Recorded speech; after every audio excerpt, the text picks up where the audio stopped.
بسم الله الرحمن الرحيم. السلام عليكم ورحمة الله تعالى وبركاته. بسم الله الحمد لله.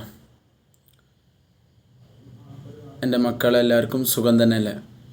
ഇൻഷാ അല്ലാ ഇന്ന് നമ്മൾ വർക്ക് ബുക്കിലെ തഫ്ഹീമിലെ മൂന്നാമത്തെ പാഠം ഹബലുൻ എന്നുള്ള ഈ പാഠമാണ് ഇന്ന് നോക്കുന്നത്. എല്ലാവർക്കും അറിയാം, ഉസ്താദ് പറഞ്ഞു തന്നിട്ടുണ്ട്.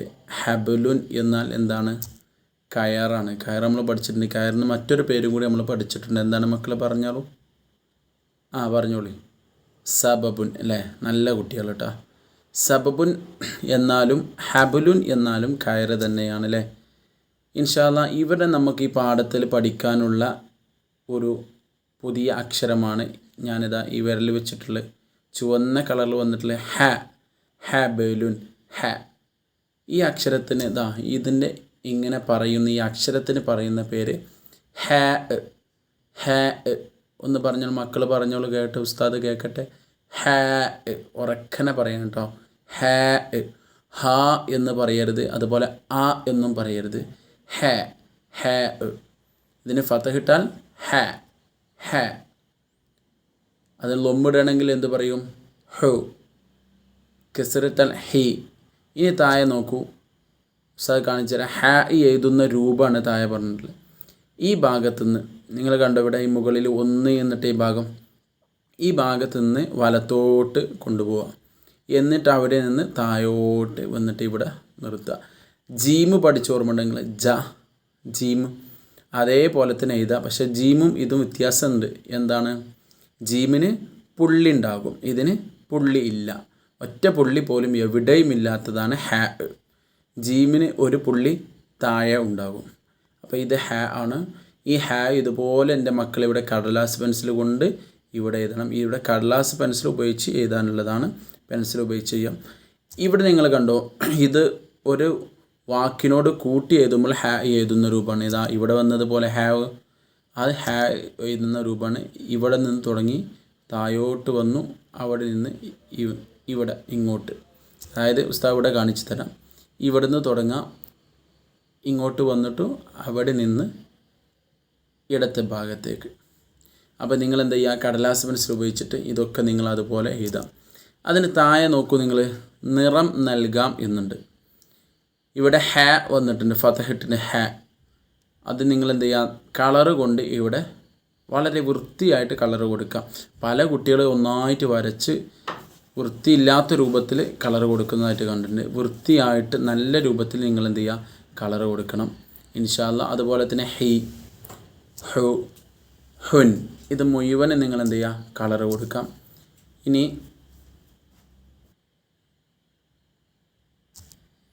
താഴെ വന്നിട്ടുള്ളത് വായിക്കാം എന്നുള്ളതാണ്. താഴെ കൊടുത്തിട്ടുള്ള ഇതൊക്കെ നിങ്ങൾ വായിക്കാം. ഹാൻ്റെ പല രൂപങ്ങളാണ്. ഒന്ന് ഹാന് ഫതഹ് മാത്രമിട്ടില്ല, എന്താ വായിക്കുക?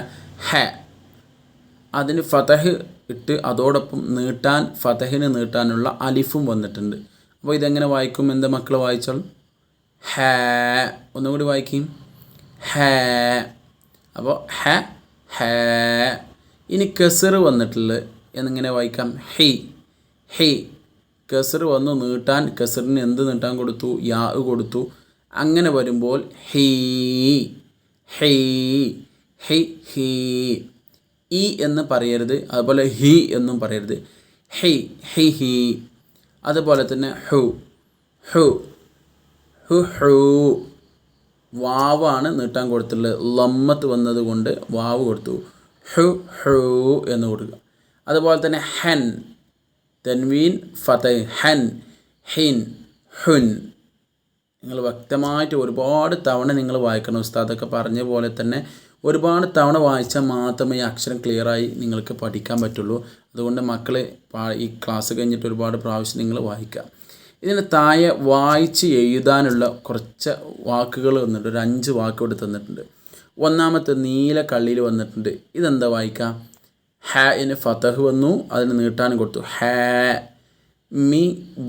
ഹാമിദുൻ ഒന്ന് വായിക്കും എൻ്റെ മക്കൾ വായിച്ചാൽ. ഹാമിദുൻ. അത് നിങ്ങൾ താഴേക്ക് എഴുതാം. അതുപോലെ തന്നെ റഹീമുൻ റഹീമുൻ റഹീമുൻ അതും താഴോട്ട് എഴുതാം. ഹൂബുൻ ഹൂബൻ ഹൂബൻ അല്ലേ?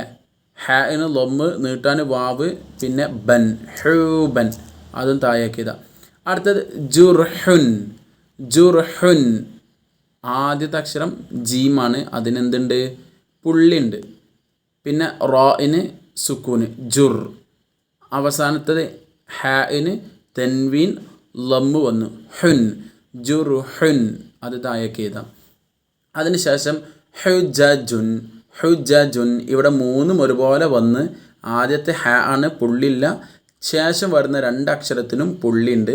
ഒന്നാമത്തെ ഫതഹാണ്, ശേഷം വന്നതിന് അവസാനത്തതിന് തൻവീൻ ലൊമ്മാണ്. അപ്പോൾ ഹുജജുൻ അത് നിങ്ങൾ താഴോട്ട് എഴുതാം. അതിനുശേഷം ഇവിടെ ഹാഇൻ്റെ വ്യത്യസ്ത രൂപം നമ്മൾ ഓരോ അക്ഷരവും പഠിച്ചതുപോലെ തന്നെ ഹാഇൻ്റെ വ്യത്യസ്ത രൂപം ഇവിടെ വന്നിട്ടുണ്ട്. തനിയെ ഹാ വരുമ്പോൾ ഇങ്ങനെ എഴുതണം. അതുപോലെ തന്നെ ഒരു വാക്ക് എഴുതുമ്പോൾ അതിൻ്റെ തുടക്കത്തിൽ വരുന്ന സമയത്ത് ഹാ ഇങ്ങനെയുമാണ് എഴുതുക. ഒരു വാക്കിൻ്റെ മധ്യത്ത് നടുവിലായി വരുമ്പോൾ ഇങ്ങനെ എഴുതണം. അതുപോലെ തന്നെ ഒരു വാക്കിൻ്റെ അവസാനത്തിൽ വരുമ്പോൾ ഇതുപോലെ എഴുതണം.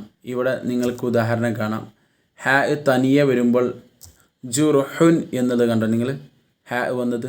അതുപോലെ തന്നെ ഒരു വാക്കിൻ്റെ തുടക്കത്തിൽ ഹൂബുൻ, അതുപോലെ ഹാമിദുൻ, ഹുജജുൻ, ഇവിടെയൊക്കെ നിങ്ങൾ ഹാ കണ്ടില്ലേ. ഇനി മധ്യത്തിൽ വരുമ്പോൾ ഹാ എങ്ങനെ ഉച്ചരിക്കാം?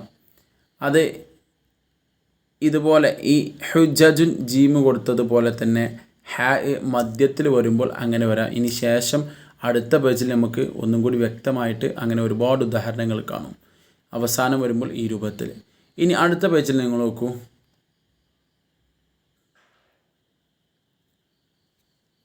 അടുത്ത പേജിൽ ഇവിടെ നമ്പർ നോക്കി ക്രമപ്രകാരം വായിച്ച് എഴുതാനാണ് തന്നിട്ടുള്ളത്. നമ്പർ നോക്കണം, ക്രമപ്രകാരമാവുകയും വേണം, വായിക്കുകയും ചെയ്യണം, എഴുതുകയും ചെയ്യണം. ഇത് നാലും നിങ്ങൾ ചെയ്യേണ്ടതാണ്.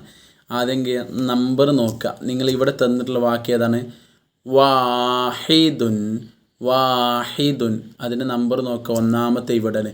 അപ്പോൾ ആദ്യം നിങ്ങൾക്ക് ഇവിടെ തന്നിട്ടുള്ള ചെറിയൊരു ഒരു കളറ് ഇല്ലാത്ത രൂപത്തിൽ എഴുതിയിട്ടുണ്ടല്ലോ, ഒരു പെൻസിൽ കൊണ്ട് എഴുതിയതുപോലെ. അതിന് മുകളിലൂടെ നിങ്ങൾ ആദ്യം എഴുതണം. ഇവിടെ എഴുതാതിരിക്കരുത്. ആദ്യം ഇവിടെ എഴുതുക, പിന്നെ ഇവിടെ, പിന്നെ ഇവിടെ വായിച്ചു കൊണ്ട് എഴുതുക. വാഹിദുൻ. ഇവിടെ നിങ്ങൾ എഴുതുമ്പോൾ വാഹിദുൻ വാഹിദുൻ അതുപോലെ ഓരോന്ന് എഴുതാം. ഇതെന്താ വായിക്കാം?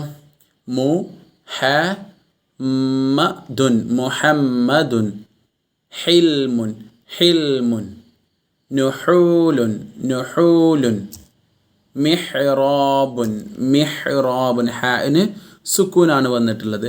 മിഹ്റാബുൻ മിഹ്റാബുൻ. അടുത്തത് ഹജ്ജുൻ ഹജ്ജുൻ. ശേഷം റഹീമുൻ റഹീമുൻ. അവസാനം വന്നിട്ടുള്ളത് മലീഹുൻ മലീഹുൻ. ഇതൊക്കെ നിങ്ങൾ എന്ത് ചെയ്യണം? ആദ്യം ഒന്നാമത്തെ കള്ളിയിൽ, പിന്നീട് 2, 3, 4 നമ്മൾ നേരത്തെ എഴുതുന്നത് പോലെ തന്നെ ചെയ്യണം. അതിന് താഴെ നിങ്ങൾ കണ്ടോ ചേർത്ത് വായിക്കാൻ വന്നിട്ടുണ്ട്. ഹ വന്നിട്ടുണ്ട്. അതുപോലെ അതിന് ശേഷം 3 കള്ളി തന്നിട്ടുണ്ട്. അതിലൊക്കെ 2 അക്ഷരങ്ങൾ വീതം വന്നിട്ട് ഈ ഹാഹിനെ ഈ കള്ളിയിലേക്ക് ചേർത്താൽ നമുക്ക് ഓരോ വാക്കുകളായിട്ട് വായിക്കാൻ കഴിയും. നോക്കൂ, ഒന്നാമത്തെ ഉസ്താദ് വായിച്ചത് ഹ റബ ഹറബ ഹറബ. രണ്ടാമത്തതോ ഹദറ ഹദറ ഹദറ. അടുത്തത് ഹജറ ഹജറ. ഇനി നിങ്ങൾക്ക് ശേഷം ഇവിടെ കണ്ടോ നിങ്ങൾ ഈ ഒരു അക്ഷരവും ഇതുപോലെ നമ്മൾ ചെയ്തതുപോലെ തന്നെ ചെയ്യാനുള്ളതാണ്. ഈ അക്ഷരം എങ്ങനെയാണോ ഉച്ചരിക്കേണ്ടത്? ഹ എന്നാണോ? അല്ല. പിന്നെ എങ്ങനെയാ? അ എന്നാണോ? അതുമല്ല. ഇത് ഉച്ചരിക്കുമ്പോൾ ഹ ഹ ഹജ്മുൻ എന്ന പാഠത്തിൽ നമ്മൾ പഠിച്ചിട്ടുണ്ട്. ഹ അതാണ് ഇത്. നിങ്ങൾ മാറിപ്പോകരുത്. എൻ്റെ മക്കൾക്ക് മാറാതിരിക്കാൻ അങ്ങനെ തന്നിട്ടുള്ളത്. ഇത് വരുമ്പോൾ ഹറബ ഹറബ. ഇവിടെ നമ്മൾ വായിച്ചത് ഹറബ, ഇവിടെ ഹറബ. ഇവിടെ നമ്മൾ വായിച്ചത് രണ്ടാമത്തത് ഹദറ, ഇവിടെ ഹദറ ഹദറ ഹജറ. ഇത് നിങ്ങൾ മനസ്സിലായല്ലോ. ഇത് വായിക്കുമ്പോൾ ഒന്നുകൂടി ഉസ്താദ് വായിച്ചു തരാം. ഹറബ ഹദറ ഹജറ. ഇവിടെയാകുമ്പോൾ ഹറബ, ഹദറ, ഹജറ. ഇത് രണ്ടും മാറിയത്. ഇത് ഹ എന്നാണ് ഹ, ഇത് ഹ എന്നാണ് ഹ. രണ്ടും മാറാൻ പാടില്ല. അതുകൊണ്ട് തന്നെ മക്കൾ വളരെ വ്യക്തമായി തന്നെ ഇതിൻ്റെ ഉച്ചാരണം പഠിക്കണം. എന്നാലേ വളരെ നല്ല രീതിയിലൊക്കെ ഖുർആനൊക്കെ ഓതാൻ കഴിയുള്ളൂ. അപ്പോൾ ഇൻഷാ അല്ലാഹ് അടുത്ത ക്ലാസ്സിൽ നമുക്ക് കാണാം. അസ്സലാമു അലൈക്കും വറഹ്മത്തുള്ളാഹി.